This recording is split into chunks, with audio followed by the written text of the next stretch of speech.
പിന്നെ ചില വിവാഹമുണ്ട് ഉസ്താദന്മാരുടെ അവസ്ഥയിലേക്ക് ഉസ്താദന്മാരിങ്ങനെ അടുത്ത് പിടിച്ചിരുത്തിയിട്ട് ചോദിക്കും, പെണ്ണ് കെട്ടാൻ വരുന്നവൻ കോമാളിയെ പോലെ വരുന്നത്, എന്തെല്ലാം വലിച്ചു വാരി കയറ്റി, അവൻ്റെ സ്വന്തം ഇഷ്ടത്തിലല്ല വസ്ത്രം പോലും ധരിക്കുന്നത്. കൂട്ടുകാർ പറയും ഇന്നതിട്ട്, ഇങ്ങനെ എഴുന്നള്ളത്തിൽ വരുന്ന ആനയെ പോലെ എല്ലാം വാരി വലിച്ചു കെട്ടി പള്ളിക്കകത്ത് വന്നിരിക്കും. അപ്പോഴാ ഖതീബ് ഉസ്താദ് കയ്യിൽ പിടിച്ചിട്ട് ചോദിക്കും, മോനെ മഹർ എത്രടാ? വാപ്പ മഹർ എത്ര? പെണ്ണ് കെട്ടുന്ന പയ്യനോട് പള്ളിയിലെ ഖതീബ് അല്ലെങ്കിൽ സെക്രട്ടറി ചോദിക്കും, രജിസ്റ്ററിൽ എഴുതാനാടാ മഹർ എത്ര? ഉടനെ വാപ്പാനോട് ചോദിക്കുക എത്ര? ഇതാ ഇവ പെണ്ണ് കെട്ടാൻ വന്നിരിക്കുന്നവൻ്റെ അവസ്ഥ. ഉസ്താദ് പറഞ്ഞു കൊടുക്കും സവ്വജ്തുക, ഇവ ഇരുന്ന് തപ്പുവാ സവ്വജ്തുക പറയും. ഇതാ അവസ്ഥ. ചിരി വരി നിക്കാഹ് നടത്തുന്ന ഉസ്താദന്മാർക്ക് പറയുന്ന അറബി വാക്ക് പോലും അതിൻ്റെ അർത്ഥം പോലും അറിയാം, പറയാൻ അറിയാത്ത ചില സാധനങ്ങൾ. എന്ത് മനുഷ്യന്മാരാ! എന്നിട്ട് ഉസ്താദ് ദുആ ചെയ്യും അവസാനം, അയ്യുഹൽ അറൂസാൻ ബാറക്കല്ലാഹു ലക്കുമാ വബാറക, അല്ലാഹുവേ ഇവന് നീ അനുഗ്രഹിക്കണേ, നല്ല ജീവിതം കൊടുക്കണേ. അപ്പം ഇങ്ങനെ അളിയനെ കൂട്ടുകാരനെ നോക്കി തിരിച്ചുകൊണ്ടിരിക്കുക. എടാ പൊട്ടൻ, നിനക്ക് വേണ്ടിയ ദുആ ചെയ്യണേ. ഇതുപോലെ വേറെ ആരെങ്കിലും ദുആ ചെയ്യോ? സ്വന്തം വാപ്പ ദുആ ചെയ്യോ? ഇവന്റെ പുണ്യമായ വിവാഹം അല്ലാഹുവിന്റെ അർശുമായി ബന്ധിപ്പിച്ചിട്ട് പള്ളിയിലെ ഖതീബ് ദുആ ചെയ്യുക, ഇവന്റെ കുടുംബ ജീവിതത്തിൽ ഖൈറും ബറക്കത്തും ചൊരിയണേ. കൈ ഇങ്ങനെ വെച്ചിട്ട് ആമീൻ പിടിക്കാൻ പോലും ഇല്ലാതെ വായി നോക്കി ഇറങ്ങി ആഡിറ്റോറിയത്തിൽ ബിരിയാണി തിന്നാനിരിക്കുന്നവനെ പോലെ ഇരിക്കുക. എന്താ സഹോദരങ്ങളെ, ചിന്തിക്ക്. വിവാഹം പള്ളിയിൽ വെച്ച് നടത്ത്, സുന്നത്തായ രീതിയിൽ നടത്ത്. അള്ളാഹു നിനക്ക് നല്ല മക്കളെ തരുമെന്ന് നബിയിനാ റസൂലുള്ളാഹി. ഒരു ഹദീസും കൂടെ ഞാൻ പറഞ്ഞു തരാം. എൻ്റെ പ്രിയമുള്ളവരെ, അള്ളാഹുവിൻ്റെ റസൂല് പറഞ്ഞു, വിവാഹം പരസ്യമായിട്ട് നടത്തണം, രഹസ്യ വിവാഹം പാടില്ല. പരസ്യമായിട്ട് വിവാഹം നടത്തണം, രഹസ്യ വിവാഹത്തിൽ ബറക്കത്തില്ലെന്ന് നബിയിനാ റസൂലുള്ളാഹി. ഈ രഹസ്യ വിവാഹം എന്ന് പറഞ്ഞാൽ രജിസ്റ്റർ വിവാഹം, അടിച്ചുകൊണ്ട് പോക്കണ്ടല്ലോ, പച്ച മലയാളത്തിൽ പറഞ്ഞു. രഹസ്യ വിവാഹത്തിൽ ബർക്കത്തില്ല എന്നാ. ആ രഹസ്യ വിവാഹം എന്ന് പറഞ്ഞാൽ രജിസ്റ്റർ വിവാഹം. വല്ലവൻ്റെ മോളെ അടിച്ചിറക്കിക്കൊണ്ട് വന്നിട്ട് ചങ്കൂറ്റം നെഞ്ചു വിരിച്ചെന്ന് പറഞ്ഞ് വിളിച്ചിറക്കിക്കൊണ്ട് വരുന്നത് അത് നല്ല സ്വഭാവമല്ല. പിന്നീട് വാപ്പയെ പോലെ ഇരുന്ന് കരയേണ്ടി വരും. അള്ളാഹു നമുക്ക് ഈമാൻ നൽകി അനുഗ്രഹിക്കുമാറാകട്ടെ. അതുകൊണ്ട് നല്ല മക്കളെ കിട്ടണമെങ്കിൽ രണ്ട്, ഒന്ന് ദീനുള്ള പെണ്ണിനെ കെട്ട്, രണ്ട് അള്ളാഹിൻ്റെ റസൂൽ പറഞ്ഞു, മോനെ പള്ളിയിൽ വെച്ച് വിവാഹം നടത്തണേ എന്ന് നബിയിനാ റസൂലുള്ളാഹി സ്വല്ലല്ലാഹു അലൈഹി വസല്ലം. ഭാര്യയും ഭർത്താവും വിവാഹം കഴിഞ്ഞു മണിയറയിൽ കയറി. രണ്ടുപേരും ഇങ്ങനെ ഇരിക്കുക. അപ്പോഴാണ് മനസ്സ് തുറക്കാൻ തുടങ്ങുന്നത്. രണ്ടുപേരും കൂടെ മണിയറയ്ക്കകത്ത് കയറി ഇരുന്നിട്ട് ആദ്യം ചർച്ച ചെയ്യണത് എത്ര മക്കൾ വേണമെന്നാണ്. വിവാഹം മണിയറയ്ക്കകത്ത് കയറി ഇരുന്നിട്ട് മക്കളെ കുറിച്ച് ചർച്ച ചെയ്യുന്നവരാണ്. 2 വേണം, ഒന്നിനെ MA കാരനാക്കണം, ഒന്നിനെ MBBS കാരനാക്കണം. ചർച്ചയാണ്. എൻ്റെ പ്രിയമുള്ള സഹോദരങ്ങളെ, 3 സാലിഹായ മക്കളെ കിട്ടണമെങ്കിൽ, നല്ല മക്കളെ കിട്ടണമെങ്കിൽ അല്ലാഹുവിന്റെ പരിശുദ്ധമായ ഖുർആൻ പറയുകയാ. എൻ്റെ പ്രിയമുള്ളവരെ, നല്ല മക്കളെ കിട്ടണമെന്ന് ആഗ്രഹമുള്ള വാപ്പമാര്, നല്ല മക്കളെ കിട്ടണമെന്ന് ആഗ്രഹമുള്ള ഉമ്മമാര്, അല്ലാഹുവിന്റെ റസൂല് പറയുന്നു, മോനെ ദുആ ചെയ്യണേ, പൊന്നുമോനെ, അല്ലാഹുവിനോട് ആത്മാർത്ഥമായി ദുആ ചെയ്യണേ.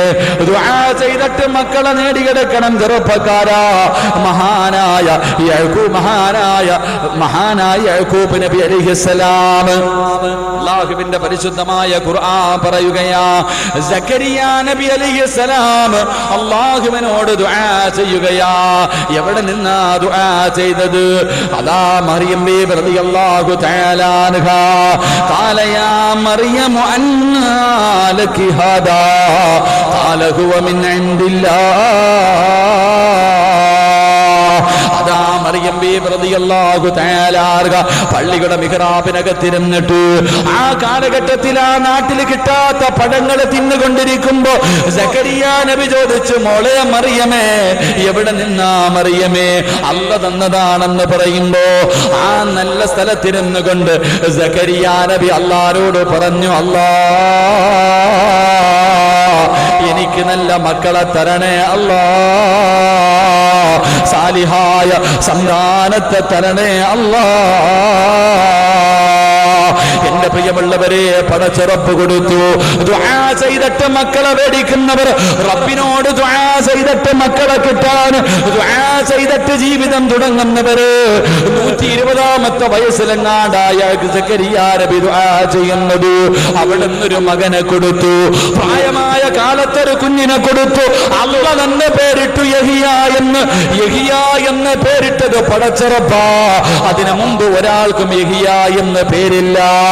പടച്ചവനെ ദുആ ചെയ്തിട്ട് വയസ്സാകാലത്ത് കിട്ടിയ പൊന്നുമോർ 11 വയസ്സായി. 11 വയസ്സായി. വാപ്പ നോക്കുമ്പോ മകനെ കാണുന്നില്ല. വാപ്പ നോക്കുമ്പോ മകനെ കാണുന്നില്ല. എന്റെ പ്രിയമുള്ളവരെ, സക്കരിയ നബി തെരഞ്ഞു നടക്കുകയാണ്. പാതിരാത്രിയായിട്ടും പൊന്നുമോനെ കാണാതെ വന്നപ്പോ ബൈത്തുൽ മുഖദ്ദസിന്റെ മുന്നിൽ പോയിട്ട് സക്കരിയ നബി അല്ലാഹുവോട് പറഞ്ഞു, അല്ലാ, വയസ്സാം കാലത്ത് തന്നതാ അല്ലാ, വയസ്സാം കാലത്ത് നീ എനിക്ക് തന്നതാ റബ്ബ്, എത്ര കൊല്ലം കനന്നിട്ട് കിട്ടിയതാ അല്ലാ, എന്റെ മോനെ കാണുന്നില്ല റബ്ബേ, എന്റെ മോനെ കാണുന്നില്ല റബ്ബേ, എനിക്കവനെ തിരിച്ചു തരണേ എന്ന് ദുആ ചെയ്തിട്ട് പള്ളിയിൽ നിന്ന് വീട്ടിലേക്ക് വരുമ്പോ ഖബർസ്ഥാനിൽ ഒരു കരച്ചിൽ കേൾക്കുകയാ. പള്ളിക്കാട്ടിൽ ഒരു കുഞ്ഞിന്റെ ശബ്ദം കേൾക്കുന്നു. സക്കരിയ നബി കരച്ചിൽ കേൾക്കുന്ന ഭാഗത്ത് ചെല്ലുമ്പോ ഇടിഞ്ഞു കിടക്കുന്ന കബറിനകത്ത് ഒരു പൊന്നുമോനിരുന്ന് കരയുകയാ. പഴക്കം ഇടിഞ്ഞു കിടന്ന കബറിനകത്ത് പാതിരാത്രി 11 വയസ്സുള്ള യഹിയ എന്ന് പറയുന്ന പൊന്നുമോനിരുന്ന് കരയുകയാ. വാപ്പ ചോദിച്ചു, മോനെ യഹിയ, എന്തിനാടാ കബറിനകത്തിരുന്ന് കരയുന്നത്? എന്തിനാ മോനെ ഇവിടെ ഇരുന്ന് കരയുന്നത്? അവിടെന്ന് പറഞ്ഞു, വാപ്പാ, അവസാനം വന്ന് കിടക്കേണ്ടത് ഇതിനകത്തല്ലേ. 11 വയസ്സുള്ള പൊന്നുമോൻ ഇടിഞ്ഞ കബറിനകത്തിരുന്ന് കരയുകയാ. എന്തിനാ മോനെ കരയുന്നത്? പാപ്പ, അവസാനം വന്ന് കിടക്കേണ്ടത് ഇതിനകത്താ. കബറിനെ കുറിച്ച് ഓർത്ത് കരഞ്ഞ പൊന്നുമോൻ ദുആ ചെയ്തിട്ട് മക്കളെ നേടിയെടുക്കണം. റബ്ബിനോട് നല്ല മക്കളെ കിട്ടണമെങ്കിൽ 3 അല്ലാഹുവോട് ദുആ ചെയ്യണം. അല്ലാ, നീ എനിക്ക് സാലിഹായ മക്കളെ തരണേ അല്ലാ. ദുനിയാവിലും ആഖിറത്തിലും ഉപകരിക്കുന്ന, കണ്ണിന് കുളിർമയാകുന്ന, എന്റെ മയ്യത്ത് കുളിപ്പിക്കാൻ അറിയുന്ന, എന്റെ മയ്യത്ത് നിസ്കരിക്കാൻ അറിയുന്ന, എന്റെ ഖബറിന്റെ ചാരത്ത് നിന്ന് ദുആ ചെയ്യുന്ന, എന്നെ കയ്യിൽ പിടിച്ച് സ്വർഗ്ഗത്തിൽ കൊണ്ടുപോകുന്ന സാലിഹായ മക്കളെ തരണേ അല്ലാ. എന്റെ പ്രിയമുള്ള പെങ്ങളെ, മറിയം ബീബി റളിയല്ലാഹു തആല അൻഹയുടെ പ്രിയപ്പെട്ട ഉമ്മ ഹന്നത്ത് ബീബി റളിയല്ലാഹു തആല അൻഹ വിവാഹം കഴിഞ്ഞിട്ട് ഒരുപാട് കൊല്ലമായി മക്കളില്ല. ഒരു ദിവസം മരത്തിന്റെ ചുവട്ടിലിരിക്കുമ്പോ ഒരു തള്ളയുണ്ടല്ലോ, ഒരു പർവ്വതന്റെ വായിൽ ഭക്ഷണം വെച്ചുകൊണ്ട് വരികയാണ്. എന്നിട്ട് കുഞ്ഞിന്റെ വായിലേക്ക് വെച്ചു കൊടുക്കുമ്പോ ആ കാഴ്ച ഇങ്ങനെ കണ്ടപ്പോ ഹന്നത്ത് ബീബി അല്ലാഹുവോട് പറഞ്ഞു, റബ്ബി ഹബിലി മിനസ്സാലിഹീൻ, സാലിഹായ സന്താനത്തെ തരണേ എന്ന് ദുആ ചെയ്തു എന്ന് ഖുർആൻ പഠിപ്പിക്കുമ്പോ നല്ല മക്കളെ കിട്ടണോ? 3ാമത്തെ കാര്യം, നീ റബ്ബിനോട് എപ്പോഴും ദുആ ചെയ്യണേ എന്ന് നബി മുഹമ്മദ് മുസ്തഫ. 3ാമത്തെ കാര്യം, അള്ളാഹിനോട് പറയണം, പടച്ചോനെ എനിക്ക് നല്ല മക്കളെ കിട്ടുന്നതിന് മുമ്പേ ദുആ ചെയ്യണം. ദുആ ചെയ്തിട്ട് നേടിയെടുക്കുന്ന മക്കൾ സാലിഹീങ്ങളാകുമെന്ന് നബിയുനാ റസൂലുള്ളാഹി.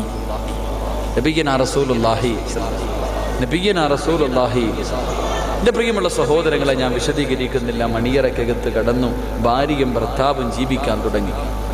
ബന്ധപ്പെടുന്നതിൽ പോലും മസലകളുണ്ട്. ആഗ്രഹത്തോടുകൂടി എൻ്റെ പ്രിയമുള്ള സഹോദരങ്ങളെ, ഭാര്യയും ഭർത്താവും തമ്മിൽ ശാരീരികമായി ബന്ധപ്പെടുമ്പോൾ ഏറ്റവും കുറഞ്ഞത് 3 അദബെങ്കിലുണ്ട്, 3 മര്യാദ. 1, ബിസ്മി പറഞ്ഞിട്ട് തുടങ്ങണം. ഭക്ഷണം കഴിക്കുന്ന സമയത്ത് ബിസ്മി പറഞ്ഞില്ലെങ്കിൽ ശൈത്താനും മക്കളും കൂടെ കയറിയിരുന്ന് തിന്നൂന്ന. ഭക്ഷണം കഴിക്കുമ്പോൾ ബിസ്മി പറഞ്ഞില്ലെങ്കിൽ ശൈത്താനും മക്കളും കൂടെ കയറി ഇരുന്നിട്ട് തിന്നും. ഇതുപോലെ തന്നെ ഹദീസിന്റെ കിതാബിൽ അബൂ ഹുറൈറ റളിയല്ലാഹു തആല അൻഹു റിപ്പോർട്ട് ചെയ്ത ഹദീസിൽ കാണാം, ബിസ്മി പറയാതെ ശാരീരികമായി ബന്ധപ്പെട്ടാൽ അതിനു മുമ്പേ ശൈത്താൻ സ്കലിക്കുമെന്ന. എൻ്റെ പ്രിയമുള്ളവരെ, ബിസ്മി പറഞ്ഞിട്ട് തുടങ്ങണം. അള്ളാന്റെ റസൂല് പഠിപ്പിച്ച ഒരു ദുആ ഉണ്ട്, ഒരു വരിയേ ഉള്ളൂ. ആ ദുആ നീ പറയണം. 3, ഭാര്യയുടെയും ഭർത്താവിൻ്റെയും ഔറത്ത് പരസ്പരം കാണാൻ പാടില്ലെന്ന് നബിയുനാ റസൂലുള്ളാഹി. ഭാര്യയുടെയും ഭർത്താവിൻ്റെയും ഔറത്തുകൾ ബന്ധപ്പെടുന്ന സമയത്ത് കാണാൻ പാടില്ല. അള്ളാഹു നമുക്ക് ഈമാൻ നൽകി അനുഗ്രഹിക്കുമാറാകട്ടെ. 4ാമത്തെ കാര്യം, എൻ്റെ ഇന്നമൽ അഅ്മാലു ബിന്നിയ്യാത്ത്, നീയത്തിന് വല്ലാത്ത പരിഗണന. ഭാര്യയും ഭർത്താവും ബന്ധപ്പെടുമ്പോൾ എനിക്കിതിലൂടെ നല്ല മക്കൾ ജനിക്കണമെന്ന ആഗ്രഹത്തോടെ ബന്ധപ്പെടുന്നത്. അല്ലാതെ ഇപ്പോഴെങ്ങും വേണ്ട, 5 കൊല്ലം കഴിഞ്ഞിട്ട് മതി. ഇനി കഷ്ടകാലത്തിനെങ്ങാനും പെണ്ണ് ഗർഭിണിയായിപ്പോയ ഭർത്താവിനോട് പറയും കഴിയിക്കളയാ. അയാൾ പറയും എന്തായാലും കിട്ടിയില്ലേ പറ്റൂല, എന്തായാലും കിട്ടിയില്ലേ പറ്റൂല. അവസാനം ഇങ്ങനെ ചുമന്നുകൊണ്ട് നടക്ക. മനസ്സില്ല, മനസ്സോടെ കിട്ടിയ മക്കൾ നന്നാവൂല. നീയത്ത് നന്നാക്ക്, എങ്കിലേ നല്ല മക്കളെ കിട്ടൂ എന്ന് നബിയുനാ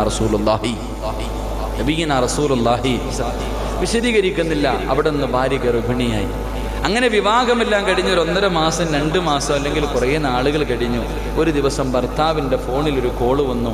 ഭാര്യ അസമയത്ത് വിളിച്ചിട്ട് പറഞ്ഞു, ഇക്ക എനിക്ക് നിങ്ങളെ ഇപ്പം കാണണം, അത്യാവശ്യമായിട്ട് വീട്ടിൽ വരണം. ഭർത്താവ് എവിടെയോ നിൽക്കുക, ഭാര്യ വിളിച്ചിട്ട് പറഞ്ഞു അത്യാവശ്യമായി എനിക്ക് നിങ്ങളെ ഇപ്പം തന്നെ കാണണം. എന്തേ പെണ്ണെ? ഇവിടെ വന്നിട്ട് പറയാം, അത്യാവശ്യമായിട്ട് കാണണം. ആലപ്പുഴയിൽ നിന്ന് ബൈക്ക് എടുത്തുകൊണ്ട് പറന്ന് വീട്ടിലേക്ക് വന്നു. ഇവിടെ വന്നപ്പം ഭാര്യ ചിരിക്കുന്ന മുഖത്തോടെ വീടിൻ്റെ മുന്നിൽ നിൽക്കുന്നു. ഇവൻ ചെന്നിട്ട് ചോദിക്കും, എന്തേ പെണ്ണെ വിളിച്ചത്? ഒന്നും മിണ്ടുന്നില്ല, ഇരുന്ന് ചിരിക്കുക, നാണം കുണുങ്ങി നിൽക്കുന്നു. അവസാനം എത്ര ചോദിച്ചിട്ടും പറയാതെ വന്നപ്പം പറഞ്ഞു ഉമ്മാനോട് പോയി ചോദിക്കാൻ. അടുക്കളയിൽ പോയിട്ട് ഉമ്മായോട് ചോദിക്കും, എന്തേ ഉമ്മ? ഉമ്മ ആ സമയത്ത് മകനോട് പറയും, മോനെ അവക്ക് വിശേഷമുണ്ടടാ, നിന്റെ ഭാര്യ ഗർഭിണിയാണ്, നിന്റെ ഭാര്യ ഗർഭിണിയാണ്. എൻ്റെ പ്രിയമുള്ള സഹോദരങ്ങളെ, ഭർത്താവിനോട് ഭാര്യ ഗർഭിണിയാണെന്ന് പറയുമ്പോൾ എന്ത് ചെയ്യേണ്ടത്? ഒരു പെണ്ണ് ഗർഭിണിയാണെന്ന് ഭർത്താവ് അറിയുന്ന സമയത്ത്, ഒരു പെണ്ണറിയേണ്ട സമയത്ത് എന്ത് ചെയ്യണ്ടേ? നമ്മൾ എന്താ ചെയ്യുക? നമ്മൾ എന്തേ ചെയ്തിട്ടുള്ളത്? ഇന്നത്തെ കാലഘട്ടത്തിൽ ഭാര്യ ഗർഭിണിയാണെന്ന് ഭർത്താവിനോട് പറഞ്ഞ ഓനൊപ്പം തന്നെ മൊബൈൽ എടുത്തിട്ട് അളിയാ ഇന്ന് വൈകിട്ട് പാർട്ടിയുണ്ട്, ലോട്ടറി അടിച്ചിട്ടുണ്ട്. ഇതാ ഭാര്യ ഗർഭിണിയായി എന്ന് പറഞ്ഞാൽ അപ്പം പിന്നെ വാട്സപ്പിലൂടെ ഇന്ന് വൈകിട്ട് എല്ലാവരും കാണണം, കണ്ടവരെ മുഴുവനും വിളിച്ചു പറയുക. എങ്കിൽ എൻ്റെ പ്രിയമുള്ള സഹോദരങ്ങളെ, ഒരു പെണ്ണ് ഗർഭിണിയാകുമ്പോൾ എന്ത് ചെയ്യണമെന്നറിയും? ഒരു പെണ്ണ് ഗർഭിണിയാണെന്നറിയുമ്പോൾ ഭർത്താവ് ചെയ്യേണ്ടതെന്തേ? ഭാര്യ ചെയ്യേണ്ടതെന്തേ? അല്ലാഹുവിന്റെ പരിശുദ്ധമായ ഖുർആൻ പറയുകയാ, എൻ്റെ പ്രിയമുള്ളവരെ, ഭാര്യ ഗർഭിണിയാണെന്നറിയുമ്പോ അല്ലാഹുവിന്റെ ഖുർആൻ പറയുകയാണ്, ഫലമ്മാ അസ്കർത ദഅവല്ലാഹ റബ്ബഹുമാ ലഇൻ അതൈതനാ സ്വാലിഹാ വനകൂന മിനശാകിരീൻ. ഭാര്യ ഗർഭിണിയാണെന്ന് ഭർത്താവിനോട് പറയുമ്പോ ആ സമയത്ത് ഭർത്താവ് പറയേണ്ടത് എന്തെന്നറിയുമോ? അല്ലാഹുവേ, അല്ലാഹുവേ, ഇതിനെ സാലിഹായ സന്താനത്തിൽ പെടുത്തണേ അല്ലാ, ഇതിനെ നല്ല കുഞ്ഞുങ്ങളിൽ പെടുത്തണേ അല്ലാ, ഖുർആൻ പറഞ്ഞ മക്കളിൽ പെടുത്തണേ അല്ലാ, ഇസ്മായിൽ നബിയെ പോലെ ആക്കണേ അല്ലാ, യഹ്യാ നബിയെ പോലെ ആക്കണേ അല്ലാ, ഫാത്തിമ ബീവിയെ പോലെ ആക്കണേ അല്ലാ. അവിടുന്ന് ദുആ ചെയ്യണം. എന്നിട്ട് പറയണം, വനകൂന മിനശാകിരീൻ. അങ്ങനെ ആക്കി തന്ന ഞാൻ നിന്നോട് നന്ദിയുള്ളവനാകുമല്ല, നിന്നോട് നന്ദി കാണിക്കുമല്ല. അതുകൊണ്ട് എൻ്റെ പ്രിയമുള്ളവര്, പരിശുദ്ധമായ ഖുർആൻ പറയുന്നുണ്ട്, 2 പെണ്ണുങ്ങളെ നിങ്ങൾ കണ്ടുപിടിക്കണം, റോൾ മോഡലാക്കേണ്ടത്. എന്റെ പ്രിയപ്പെട്ട പെണ്ണെ, പരസ്പരത്തിലെ ദീപ്തിമോടെയല്ല, ചന്ദനമടയിലെ പെണ്ണിനെയല്ല, കറുത്തമുത്തിലെ പെണ്ണിനെയല്ല. സീരിയലിന്റെ നായികമാരാണ് യഥാർത്ഥ നായികമാരെന്ന് കരുതുന്ന പെണ്ണ്. അല്ലാഹുവിന്റെ ഖുർആൻ പറഞ്ഞ് 2 പെണ്ണുങ്ങളെ കണ്ടുപിടിക്കണം. ഒന്ന് മറിയം ബീവി റളിയല്ലാഹു തആല അൻഹാ. സൂറത്തുൽ മറിയം എന്ന് പറയുന്ന ഒരു സൂറത്ത് തന്നെയുണ്ട്. മറിയം ബീവിയെ കണ്ടുപിടിക്കണം, ആസിയ ബീവിയെ കണ്ടുപിടിക്കണം. യാ മറിയം ബീവിയുടെ ഉമ്മയാരെന്നറിയുവോ? ആ മറിയം ബീവിയുടെ ഉമ്മ ഗർഭിണിയായപ്പോ ഹന്നത്ത് ബീവി റളിയല്ലാഹു തആല അൻഹാ അവിടുന്ന് ഗർഭിണിയായപ്പോ ദുആ ചെയ്തിട്ട് വാങ്ങിച്ചതാ, ദുആ ചെയ്തിട്ട് നേടിയതാ. അതാ ഗർഭിണിയായപ്പോ അവിടുന്ന് വയറ്റത്ത് കൈവച്ചിട്ട് ഹന്നത്ത് ബീവി അല്ലാഹുവോട് പറഞ്ഞു, റബ്ബി ഇന്നി നദർതു ലക മാ ഫീ ബത്നി മുഹററാ ഫതഖബ്ബൽ മിന്നി. ഹന്നത്ത് ബീവി വയറ്റത്ത് കൈവച്ചിട്ട് ഗർഭിണിയായപ്പോ അല്ലാഹുവോട് പറഞ്ഞു, അല്ലാ ഇത് നിന്റെ പള്ളിക്കുള്ളതാ, അല്ലാ ഇതിന് നിന്റെ പള്ളിക്ക് ഞാൻ നേർച്ച ചെയ്യുന്ന തമ്പുരാന് എന്ന് ദുആ ചെയ്തു എന്ന് ഖുർആൻ പഠിപ്പിക്കുമ്പോ അതുകൊണ്ടാണ് ചെറുപ്പക്കാര് ഉസ്താദേ എന്റെ ഭാര്യ ഗർഭിണിയാ, ആൺകുഞ്ഞാണെങ്കിൽ അവനെ ഹാഫിളാക്കണം ഉസ്താദ്, ആൺകുഞ്ഞാണെങ്കിൽ ഹാഫിളാക്കണം ഉസ്താദ്, ദുആ ചെയ്യണേ എന്ന് പറയുന്ന മക്കളുണ്ട്. അതുകൊണ്ട് അല്ലാഹുവിന്റെ ഖുർആൻ പറയുകയാ, പൊന്നുമോനെ നിന്റെ പ്രിയപ്പെട്ട ഭാര്യ ഗർഭിണിയാണെന്നറിയുമ്പോ യദൂലഹു ഔലാദന സാലിഹാ,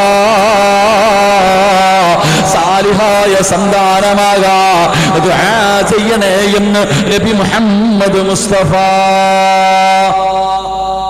ഭാര്യ ഗർഭിണിയായെന്ന് മനസ്സിലാക്കുമ്പോ റബ്ബിനോട് ദുആ ചെയ്യണം. ഭർത്താവ് ഗൾഫിലാണെങ്കിൽ ഭാര്യ മോളെ നീ നിന്റെ വയറ്റിൽ കൈവച്ചിട്ട് അള്ളാഹിനോട് പറയണം, ഇതിനെ നല്ല കുഞ്ഞുങ്ങളിൽ പെടുത്തി തരണേ അല്ലാ, ഇവനെ സാലിഹായ മക്കളിൽ പെടുത്തി തരണേ എന്ന് ദുആ ചെയ്യണേ എന്ന് നബിയുനാ റസൂലുള്ളാഹി അള്ളാഹു നമുക്ക് ഈമാൻ നൽകി അനുഗ്രഹിക്കുമാറാകട്ടെ. എൻ്റെ പ്രിയമുള്ള സഹോദരങ്ങളെ, എന്തായാലും ഇത്രയായി, പ്രസവം കൊണ്ട് നിർത്തിയിട്ട് പോയേക്കാം. പ്രസവം വരെ വയറ്റത്ത് വെച്ചിട്ട് പോണത് അത്ര നല്ലതല്ലല്ലോ. പ്രസവം വരെ ഞാൻ പറയാം. അവസാനം ഡോക്ടർ പറഞ്ഞു വിശേഷമൊക്കെയാണ്, ഇനി റെസ്റ്റിൻ്റെ കാലമാണ്. ഭാര്യയോട് പറഞ്ഞു, ഭർത്താവിനോട് പറയും, ഇനി താഴെയും വെക്കരുത്, തലയെ വെച്ചോണം, റെസ്റ്റിൻ്റെ കാലം. അള്ളാഹുവെ പൊക്കിയെടുത്തു കൊണ്ടുവന്ന് ബെഡ്റൂമിലിട്ടു. പടച്ചവനെ തിന്നാൻ മാത്രം എഴുന്നേക്കുക, ബാത്റൂമിൽ പോകാൻ മാത്രം എഴുന്നിട്ട് പിന്നെ നീ അനങ്ങാൻ പാടില്ല. ആദ്യ പ്രസവമാണെങ്കിൽ പോയി, പിന്നെ ആദ്യത്തെ പ്രസവമാണെങ്കിൽ പോയി. പടച്ചറപ്പെ പിന്നെ ഇവൾക്ക് ഇങ്ങനെ റൂമിനകത്തിരിക്കുക. മക്കളെ നന്നാക്കാൻ തുടങ്ങേണ്ടത് എപ്പോഴെന്നറിയോ?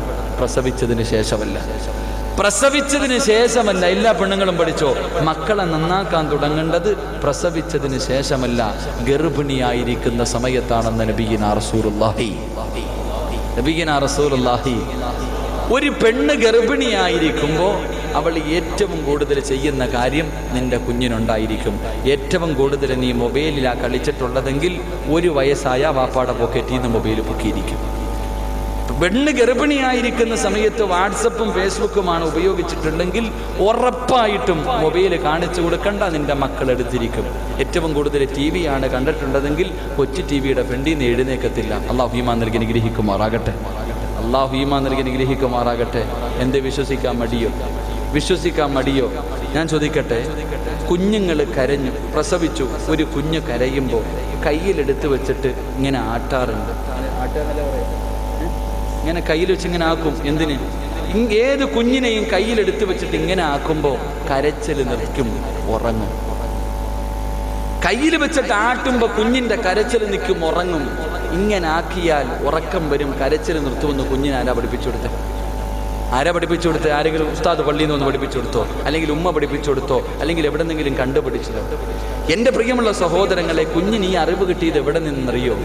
ഉമ്മാടെ വയറ്റിൽ കിടന്ന് ഗർഭിണിയായി ആശുപത്രി പോയപ്പോൾ ഡോക്ടർ പറയും, വെള്ളം കുറവാ കുടിച്ചോളാൻ, വെള്ളം കുറവാ. എൻ്റെ പ്രിയമുള്ള സഹോദരങ്ങളെ, വെള്ളത്തിനകത്ത് ഈ കടലിൽ കിടന്നിട്ട് അല്ലെങ്കിൽ കായലിൽ കിടന്നിട്ട് വള്ളം ആടത്തില്ല, വെള്ളത്തിൻ്റെ മുകളിൽ കിടന്ന് ആടുന്നത് പോലെ ഉമ്മാടെ വയറ്റിനകത്ത് കിടക്കുന്ന വെള്ളത്തിൽ കിടന്ന് ഈ കുഞ്ഞിങ്ങനെ ആടി പഠിച്ചിട്ടുണ്ട്. അതുകൊണ്ട് ആ കൈകൊണ്ട് ഇങ്ങനെ ആട്ടുമ്പോൾ നമ്മുടെ കുഞ്ഞുറങ്ങുന്നത്. അള്ളാഹു ഈമാൻ നൽകി അനുഗ്രഹിക്കുമാറാകട്ടെ. ഖുർആൻ പറഞ്ഞു 41 ദിവസം. ഒരു പെണ്ണ് ഗർഭിണിയാണെന്ന് മനസ്സിലാകുന്നത് ഒരു മെൻസസ് കഴിഞ്ഞ് അടുത്ത മെൻസസ് ഉണ്ടാകാതിരിക്കുമ്പോഴാണ്. ആ സമയത്ത് ഖുർആൻ പറഞ്ഞു, ഇന്നാ ഖലഖനൽ ഇൻസാന മിൻ നുത്ഫത്തിൻ അംശാജിൻ നബ്തലി ഫജഅൽനാഹു സമീഅൻ ബസീറ. അല്ലാഹു കാണാനും കേൾക്കാനുമുള്ള കഴിവ് ആ മാംസ കഷണത്തിന് കൊടുക്കുമെന്ന് നബി മുഹമ്മദ് മുസ്തഫ. വയറ്റിനകത്ത് കിടക്കുമ്പോഴേ കുഞ്ഞിതൊക്കെ പഠിക്കുന്നുണ്ട്.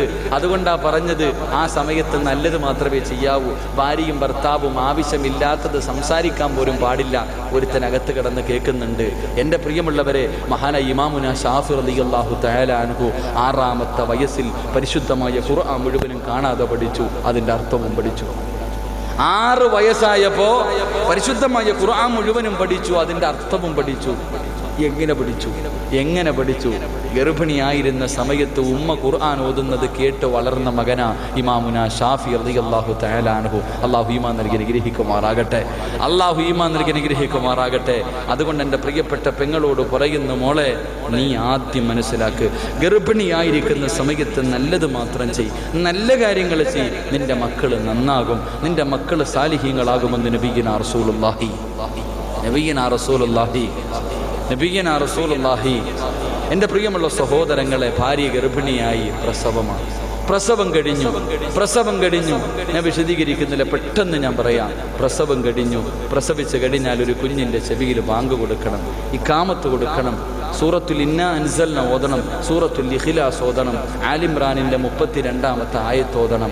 ഇതെല്ലാം നമുക്കറിയുന്ന കാര്യങ്ങളാണ്. ഇതെല്ലാം മോദി അതിനുശേഷം കുഞ്ഞിന് മധുരം കൊടുക്കണം. ആരാ മധുരം കൊടുക്കണ്ടേ? ഇത് ചോദിക്കുമ്പോൾ ചിലർ ചോദിക്കും, ഇതിലൊക്കെ വല്ല അടിസ്ഥാനവുമുണ്ട്, എന്താ ഇങ്ങേര് പറയണേ? ഞാൻ ചോദിക്കട്ടെ, ചില മക്കൾ എന്തെങ്കിലുമൊക്കെ കുരുത്തക്കേട് കാണിക്കുമ്പോൾ ചോദിക്കും, ആരാടാ ഇവന് തൊട്ടുകൊടുത്തേ? അതെന്തിനാ ചോദിക്കണേ? അടിസ്ഥാനമില്ലെങ്കിൽ ഓരോ ഭർത്താവും ഭാര്യയും പറയാറുണ്ട്, എൻ്റെ ഉപ്പാപ്പ തൊട്ട് കൊടുത്താൽ മതി, മുറുക്കാനും മുറുക്കി കട്ടൻ പിടി അടിച്ചിടക്കണ മനുഷ്യനെ കൊണ്ടാ തൊട്ടിച്ചു കൊടുക്കുന്നത്. എന്താ അവസ്ഥയാ മനുഷ്യൻ? തൊട്ടുകൊടുക്കുന്നതിലൊരർത്ഥമുണ്ട്. അത് നല്ലവരെ കൊണ്ടേ തൊട്ടുകൊടുക്കാവൂ. കാരണം അനസ് ബിൻ മാലിക് റളിയല്ലാഹു തആല അൻഹു പറയുന്നുണ്ട്, എൻ്റെ സഹോദരനെ പ്രസവിച്ചപ്പോൾ അള്ളാഹുവിൻ്റെ റസൂലിൻ്റെ മുന്നിൽ കൊണ്ടുപോയി പ്രവാചകനാ തൊട്ടുകൊടുത്തത്, അള്ളാന്റെ റസൂലാ തൊട്ടുകൊടുത്തത്. എന്നോട് ചോദിച്ചു കാരക്കയുണ്ടോ? അവസാനം പ്രവാചകൻ തൻ്റെ വായിലിട്ട് ചവച്ചരച്ചിട്ട് അള്ളാന്റെ റസൂലാ മധുരം കൊടുത്തത്. എൻ്റെ പ്രിയമുള്ളവരെ, തൊട്ടുകൊടുക്കേണ്ടവർ നല്ലവരായിരിക്കണം. ആ തൊട്ടുകൊടുക്കുന്നവൻ്റെ ആ തൊട്ടുകൊടുക്കുന്ന മനുഷ്യൻ്റെ ജീവിതത്തിലെ ചില കാര്യങ്ങൾ ആ കുഞ്ഞിനെ സ്വാധീനിക്കുമെന്ന് നബിയുനാ റസൂലുള്ളാഹി. തൊട്ടുകൊടുക്കുന്നതിൽ അർത്ഥമുണ്ട്. അപ്പം നല്ല ആൾക്കാരെ കൊണ്ട്, ഉസ്താദന്മാരെ കൊണ്ട്, സയ്യിദന്മാരെ കൊണ്ട്, നല്ലവരെ കൊണ്ട്, ഏറ്റവും കുറഞ്ഞത് ആശുപത്രിയിലാണെങ്കിലും 5 നേരം നിസ്കരിക്കുന്നവനെ കൊണ്ട് തൊട്ടുകൊടുത്തു. എൻ്റെ പ്രിയമുള്ള സഹോദരങ്ങളെ, അത് കഴിഞ്ഞാൽ കുഞ്ഞിന് പേരിടണം. ഈ പേരിടുന്ന വിഷയം പെണ്ണ് ഗർഭിണിയായ സമയം മുതൽ ചർച്ചയാ. വീടിൻ്റെ റൂമിനകത്ത് എന്ത് പേരിടണം? ആണിൻ്റെ പേര്, പെണ്ണിൻ്റെ പേര് കണ്ടുവച്ചിട്ടുണ്ട്. ഭർത്താവിൻ്റെ 1-ാമത്തെ അക്ഷരം, ഭാര്യയുടെ 1-ാമത്തെ അക്ഷരം. ഏറ്റവും കൂടുതൽ ഉസ്താദന്മാർ മുട്ടുകുത്തുന്നത് മസല ചോദിക്കുമ്പോഴല്ല. ഉസ്താദന്മാർ ഉത്തരവില്ലാതെ മുട്ടുകുത്തി പോകുന്നത് മസല ചോദിക്കുമ്പോഴല്ല. എൻ്റെ ഒരു ഊഹം ശരിയാണെങ്കിൽ പാകിസ്ഥാനോട് ചോദിച്ചാൽ അറിയാം, പേരിൻ്റെ അർത്ഥം ചോദിക്കുമ്പോഴാണ് പെട്ടുപോകുന്നത്. കാരണം ഒരു കിതാബിലും കാണൂല, ഒരു ഡിക്ഷണറിക്കകത്തും കാണൂല. പേരങ്ങനത്തെ പേരാണ്. യൂട്യൂബിലും ഫേസ്ബുക്കിൽ നെറ്റിൽ കയറിയിട്ടൊരു പേര് ഈ അടുത്ത് എനിക്ക് ഓർമ്മ വരുന്നത്, ഒരു ചെറുപ്പക്കാരൻ പറഞ്ഞു, ഉസ്താദെ എൻ്റെ മോക്ക് നല്ല ഒരു പേരിട്ടു, ഞാൻ ഇതുവരെ അങ്ങനെ ഒരു പേര് കേട്ടിട്ടില്ല. ഞാൻ ചോദിച്ചു, എന്താ പേര്? ഫാത്തിമ നിഫാസ്. എന്ത് മനോഹരമായ പേര്, ഫാത്തിമ നിഫാസ്. ഫാത്തിമ എന്ന് പറഞ്ഞാൽ അള്ളാഹുവിൻ്റെ റസൂലിൻ്റെ മകളുടെ പേര്, നിഫാസ് എന്ന് പറഞ്ഞാൽ പ്രസവ രക്തമെന്ന്. നല്ല പേരായിട്ടോ? ഇതവസ്ഥ. ഞാൻ പറഞ്ഞു, ഇനി ഒന്നുകൂടെ ജനിച്ചാൽ അതിന് ഹൈലെന്ന് കൂടെ ഇടാൻ പറഞ്ഞു. അപ്പോൾ പിന്നെ ചേരുമല്ലോ. മക്കൾക്ക് പേരിടുമ്പോൾ ഒന്ന് ശ്രദ്ധിക്കണം സഹോദരങ്ങളെ. മക്കളുടെ പേര് എൻ്റെ ജീവിതത്തിൽ ഞാൻ ഏറ്റവും കൂടുതൽ കേട്ടത് എന്നെ സിറാജ് എന്ന് വിളിക്കുന്നതാണ്. അവനവൻ്റെ പേരാണ് ഒരു മനുഷ്യൻ ജീവിതത്തിൽ ഏറ്റവും കൂടുതൽ കേൾക്കുന്നത്. ആ പേരിനൊരു അർത്ഥമുണ്ട്. അള്ളാഹുവിൻ്റെ റസൂല് പറഞ്ഞു, അഹബ്ബുൽ അസ്മാഇ ഇലല്ലാഹ്, അള്ളാഹുവിന് ഏറ്റവും ഇഷ്ടപ്പെട്ട പേര് മുഹമ്മദ് എന്നല്ല, അള്ളാഹുവിന് ഏറ്റവും ഇഷ്ടപ്പെട്ട പേര് അബ്ദുല്ലാ എന്നാണെന്ന് നബിയുനാ റസൂലുള്ളാഹി. അബ്ദുല്ലാ എന്ന് പേരുള്ള ആരെങ്കിലും ഉണ്ടോ ഈ സദസ്സിൽ നിന്ന്? കൈവക്കിക്ക് ആരെങ്കിലും ഒരാൾ? ഒരു കാക്ക ഉണ്ട് എന്തായാലും. അബ്ദുർ റഹ്മാൻ 2-ാമത്തെ പേര്, അതുണ്ടാ? അബ്ദുറഹ്മാൻ ഉണ്ട് ആരെങ്കിലും? അള്ളാഹിക്ക് ഏറ്റവും ഇഷ്ടപ്പെട്ട പേര് അബ്ദുല്ലാ, അബ്ദുറഹ്മാൻ ആണെന്ന് നബിയുനാ റസൂലുള്ളാഹി. മക്കൾക്ക് പേരിടുമ്പോൾ അവിടെ പഴഞ്ചനോ പുതിയതോ ഒന്നുമില്ല. ഖുർആനിലുണ്ടോ എന്ന് നോക്കണം. ഖുർആനിൽ എവിടെയെങ്കിലും ഏതെങ്കിലും സഹാബിയുടെ പേരെങ്കിലും ആണോ നോക്കണം. അള്ളാഹുവിൻ്റെ ഖുർആൻ പറയുന്നുണ്ട് നല്ല പേരുകൾ. ഗർഭിണികളായ പെണ്ണുങ്ങൾ ഉണ്ടെങ്കിൽ പേര് ഖുർആൻ പറയുന്നു. അള്ളാഹുവിൻ്റെ ഖുർആൻ പറയുന്നു, ഇന്നാ അർസൽനാക ഷാഹിദൻ വമുബശ്ശിറൻ വനദീറാ വദാഇയൻ ഇലല്ലാഹി ബിഇദ്നിഹി വസിറാജൻ മുനീറാ. എത്ര പേരെന്നറിയോ ഖുർആൻ പറയുന്നു? മുഹമ്മദ് ഷാഹിദ്. നീ അർത്ഥം പോലും നോക്കണ്ട, ഒരു ഉസ്താദിനോടും ചോദിക്കണ്ട. ഖുർആൻ പറഞ്ഞ പേര് മുഹമ്മദ് ഷാഹിദ്, മുഹമ്മദ് മുബശ്ശിർ, മുഹമ്മദ് നദീർ, മുഹമ്മദ് ദാഇ, സിറാജ്, മുനീർ. ഇത് ഖുർആൻ പറഞ്ഞ പേരാ. എത്ര മനോഹരമായ പേരാ. ഇതൊക്കെ പേരിടണം. അള്ളാഹു നമുക്ക് ഈമാൻ നൽകി അനുഗ്രഹിക്കുമാറാകട്ടെ. മക്കൾക്ക് പേരിടണം. എവിടെ വെച്ചിടണം? എൻ്റെ പ്രിയമുള്ള സഹോദരങ്ങളെ, മക്കൾക്ക് പേരിടേണ്ടത് പള്ളിയിൽ വെച്ചാണെന്ന ഹദീസ് പഠിപ്പിക്കുന്നത്. അള്ളാഹു ഈമാൻ നൽകി അനുഗ്രഹിക്കുമാറാകട്ടെ. ഉസ്താദ് തെളിവുണ്ടോ? തെളിവുണ്ട് മനുഷ്യ, തെളിവില്ലാതെ ഞാനൊന്നും പറയില്ല. മക്കൾക്ക് പേരിടേണ്ടത് പള്ളിയിൽ വെച്ചാൽ ചിലർ ചോദിക്കും, ഭ്രാന്ത് കളിയാക്കാറുണ്ട്, പള്ളി കൊണ്ടുപോകാൻ. അള്ളാഹുവിൻ്റെ പ്രവാചകൻ സല്ലല്ലാഹു അലൈഹി വസല്ലമ തങ്ങളെ കഅബാലയത്തിൻ്റെ മുറ്റത്ത് കൊണ്ടുപോയി തവാഫ് ചെയ്തിട്ട് കഅബയുടെ മുന്നിൽ വെച്ചാണ് മുഹമ്മദി എന്ന് പേരിട്ടെന്ന് ചരിത്രത്തിൽ കാണാം. അള്ളാഹു ഈമാൻ നൽകി അനുഗ്രഹിക്കുമാറാകട്ടെ. അള്ളാഹിൻ്റെ റസൂലിൻ്റെ പേരിട്ടത് എവിടെ വെച്ചാ? അള്ളാഹിൻ്റെ റസൂലിനെ കഅബയിൽ കൊണ്ടുപോയി തവാഫ് ചെയ്തു. കഅബയിൽ തവാഫ് ചെയ്തപ്പോൾ മനസ്സിൽ മുഹമ്മദി എന്ന പേര് ഓർത്ത് അറിയിച്ചു കൊടുത്തു. അങ്ങനെ മുഹമ്മദ് എന്ന് കഅബയുടെ മുന്നിൽ വെച്ചാ പേരിട്ടത്. അപ്പൊ പള്ളി കൊണ്ടുപോയാ പേരിടേണ്ടത് എന്ന് മനസ്സിലായി. അള്ളാഹു ഈമാൻ നൽകി അനുഗ്രഹിക്കുമാറാകട്ടെ. 3 മക്കൾക്ക് നല്ല പേരിട്ടുണ്ട്. പേരെന്താന്ന് ചോദിച്ചാൽ പറയും അബ്ദുല്ല, അള്ളാഹുവിൻ്റെ അടിമ. മോനെ നിന്റെ പേരെന്താ? ഹസൻ, നന്മയുള്ളവൻ. എല്ലാ മാതാപിതാക്കളും മക്കൾക്ക് നല്ല പേരിട്ടിട്ടുണ്ട്. എന്നാൽ വീട്ടിൽ വിളിക്കുന്ന പേരേതാ? ഹസൻ എന്ന മനോഹരം. ഉമർ ഇബ്നുൽ ഖത്താബ്, അബൂബക്കർ സിദ്ദീഖ്, അലി ഇബ്നു അബീ താലിബ് നല്ല പേരിട്ടിട്ടുണ്ട്. എന്നിട്ട് സ്വന്തം ഉമ്മ മോനെ വിളിക്കും, എടാ കുക്കു, എടാ വാവേ, മുത്തേ, ഇങ്ങനെ പേര് വിളിക്കുന്നത്. നിങ്ങൾ ചിന്തിച്ചു നോക്കി. മക്കൾക്ക് അർത്ഥമുള്ള മനോഹരമായ പേരിട്ട് സ്വന്തം ഉമ്മ സ്വന്തം നാവ് കൊണ്ട് മോനെ വിളിക്കേണ്ടത് അക്കു കുക്കു എന്നൊക്കെയാ. എന്തേ വാപ്പ അതിനർത്ഥം എന്ന് വരെ നീ ചിന്തിച്ചിട്ടുണ്ടോ? ഏതെങ്കിലും പെണ്ണ് ചിന്തിച്ചിട്ടുണ്ടോ? അള്ളാഹുവെ മനോഹരമായ നല്ല അർത്ഥമുള്ള പേരിട്ടിട്ട് ഒരു കോമാളിയുടെ പേരിട്ട് മക്കളെ വിളിക്കുന്ന വാപ്പയും ഉമ്മയും നിങ്ങളെക്കുറിച്ച് ഓർക്കുമ്പോൾ വിഷമമുണ്ട്. അള്ളാഹു ഈമാൻ നൽകി അനുഗ്രഹിക്കുമാറാകട്ടെ. അള്ളാഹു ഈമാൻ നൽകി അനുഗ്രഹിക്കുമാറാകട്ടെ. അള്ളാഹു ഈമാൻ നൽകി അനുഗ്രഹിക്കുമാറാകട്ടെ. എൻ്റെ പ്രിയമുള്ള സഹോദരങ്ങളെ, മക്കൾ പ്രസവം കഴിഞ്ഞു, പിന്നെ മക്കൾ വളരുകയാണ്. മക്കൾക്ക് നല്ല പേരിട്ടു, അക്കീക്ക അറുത്തു കൊടുത്തു. അവസാനമായിട്ട് നിർത്തുകയാണ്. മക്കളെ നന്നാക്കണമെങ്കിൽ അള്ളാഹുവിന്റെ പരിശുദ്ധമായ ഖുർആൻ പറയുകയാ, എൻ്റെ പ്രിയമുള്ളവരെ, ലിൽ മുത്തഖീന ഇമാമാ. മക്കളെ നന്നാകണമെന്ന് ആഗ്രഹമുള്ള മാതാപിതാക്കൾ, ഖുർആൻ പറഞ്ഞ മക്കൾ ഉണ്ടാകണമെങ്കിൽ, ഖുർആൻ പറഞ്ഞ മക്കളെ കിട്ടണമെങ്കിൽ അല്ലാഹുവിന്റെ ഖുർആൻ പറയുകയാ, നീ ചെറുപ്പക്കാരനായിരുന്നപ്പോ നീ അല്ലാഹുവിനോട് പറഞ്ഞു, എനിക്ക് നല്ല ഒരു പെണ്ണിനെ തരണേ അല്ലാ. എന്റെ പെങ്ങള് സ്കൂളിൽ പഠിക്കുന്ന പ്രായം, ഡിഗ്രിക്ക് പഠിക്കുന്ന പ്രായം, പ്രായപൂർത്തിയായപ്പോ പെണ്ണും ദുആ ചെയ്തു, എനിക്ക് നല്ല ഒരു ഭർത്താവിനെ തരണേ അല്ലാ. ഇവളുടെ ദുആ കണ്ടെത്ത അല്ലാഹു കൊടുത്തു. ഒരു നല്ല ഭർത്താവിനെ കൊടുത്തു, ഒരു നല്ല ഭാര്യയെ കൊടുത്തു. അത് കഴിഞ്ഞപ്പോ പിന്നെ ചോദിച്ചു, റബ്ബേ നല്ല മക്കളെ തരണം. ദുആ ചെയ്തു റബ്ബ് അവസാനം അതും സ്വീകരിച്ചു, നല്ല മക്കളെയും കൊടുത്തു. 3 നീ ചോദിച്ച 2 കാര്യം അല്ലാഹു നിനക്ക് തന്നു. ലിൽ മുത്തഖീന ഇമാമാ. നിന്റെ മക്കൾക്ക് മാതൃകയാകുന്ന ഒരു വാപ്പയും ഉമ്മയുമായിട്ട് നീ മാറണേ എന്ന് നബി മുഹമ്മദ് മുസ്തഫ. 3 മക്കൾക്ക് മാതൃകയാകുന്ന ഒരു വാപ്പയാകണം. വാപ്പാ, നിന്റെ സ്വഭാവം കാണാൻ നിന്റെ പൊന്നുമോൻ കണ്ടുപിടിച്ചുള്ള അവസ്ഥ നരശിക്കേ. എന്റെ ഉമ്മ, നിന്റെ സ്വഭാവം കണ്ടാ നിന്റെ മക്കള്, നമ്മുടെ മക്കള് നമ്മളെ കണ്ടാ പഠിക്കണേ. ഇപ്പൊ നമ്മൾ ചിന്തിച്ചു നോക്കിയേ, നമ്മുടെ മക്കളോട് നിസ്കരിക്കാൻ പറയണ്ട. ഉമ്മ നിത്യമായിട്ട് നിസ്കരിക്കുന്നത് കണ്ട കുഞ്ഞാണെങ്കിൽ 2 വയസ്സാകുമ്പോ ഉമ്മാന്റെ നിസ്കാരത്തിന് മുന്നിൽ പോയിട്ട് തലകുത്തി മറിയും, നിസ്കരിക്കും. നിസ്കരിക്കുമ്പോ ബാങ്ക് വിളിക്കുമ്പോ കുട്ടികൾ പോയിട്ട് ഉമ്മയുടെ മുന്നിൽ നിന്ന് നിസ്കരിക്കും. ഉമ്മ ദിക്ർ പറയുന്നത് കണ്ടിട്ടുണ്ടെങ്കിൽ കുട്ടികളും കയ്യിൽ തസ്ബീഹ് എടുത്തിട്ട് നടക്കും. ഖുർആൻ ഓതുന്നത് കണ്ടിട്ടുണ്ടെങ്കിൽ പുസ്തകം എടുത്തു വെച്ചിട്ട് വായിക്കുന്ന കാണാം, ഖുർആൻ ഓതുന്ന കാണാം. അതാ മക്കള്. എൻ്റെ പ്രിയമുള്ളവരെ, ആദ്യം നന്നാകേണ്ടത് നമ്മളാണെന്ന് നബിയിന റസൂലുള്ളാഹി. അതെങ്ങനെ? ഉപദേശിക്കാൻ, നന്നാവടാ ചെയ്യടാ, ഉപദേശിക്കാൻ മാത്രമല്ലേ നമുക്കറിയത്തുള്ളൂ. ഒരു ഉദാഹരണം പറയാം. ബാങ്ക് വിളിച്ചു, പള്ളി ബാങ്ക് വിളിച്ചു.